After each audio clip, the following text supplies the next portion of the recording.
একটি ভঙ্গুর যুদ্ধবিরতির আলোচনার মাঝেই বিশ্ববাসীর জন্য এলো এক ভয়াবহ সতর্কবার্তা। তেহরানের হামলার পর শুরু হওয়া এই সংঘাত কেবল মানচিত্রের সীমানায় সীমাবদ্ধ নেই, এটি এখন বিশ্ব অর্থনীতির গলার কাটা হয়ে দাঁড়িয়েছে।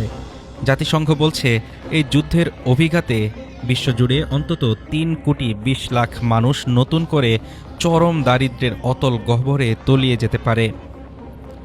সোমবার প্রকাশিত ইউএনডিপির বিশেষ প্রতিবেদনে বলা হয়েছে, বিশ্ব অর্থনীতি এখন ট্রিপল শক বা ত্রিমুখী ধাক্কার মুখোমুখি। আকাশচুম্বী জ্বালানি সংকট, তীব্র খাদ্য সংকট এবং মন্থর অর্থনৈতিক প্রবৃদ্ধি। বিশেষ করে হরমুজ প্রণালী বন্ধ হওয়ার ফলে বিশ্ববাজারে তেল ও গ্যাসের সরবরাহ ব্যবস্থা কার্যত অচল হয়ে পড়েছে। ইউএনডিপির প্রশাসক আলেকজান্ডার ডি ক্রু বলেন, এই ধরনের যুদ্ধ মূলত উন্নয়নকে পেছনের দিকে ঠেলে দেয়। এমনকি যুদ্ধবিরতি কার্যকর হলেও এর নেতিবাচক প্রভাব ইতিমধ্যে সমাজ ও অর্থনীতিতে গভীর ক্ষত সৃষ্টি করেছে।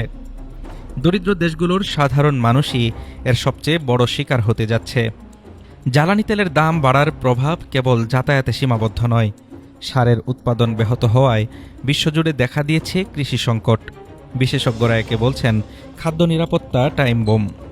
সার ও জ্বালানির অভাবে উন্নয়নশীল দেশগুলোতে খাদ্যশস্যের উৎপাদন কয়েক বছরের মধ্যে সর্বনিম্ন পর্যায়ে নামার আশঙ্কা করা হচ্ছে।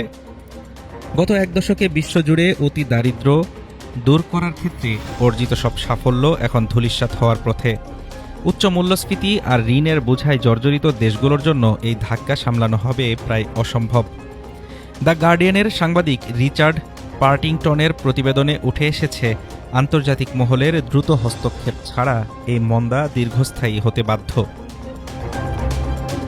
জাতিসংঘ স্পষ্ট করে জানিয়ে দিয়েছে, কেবল একটি যুদ্ধবিরতি এই সংকট কাটানোর জন্য যথেষ্ট নয়।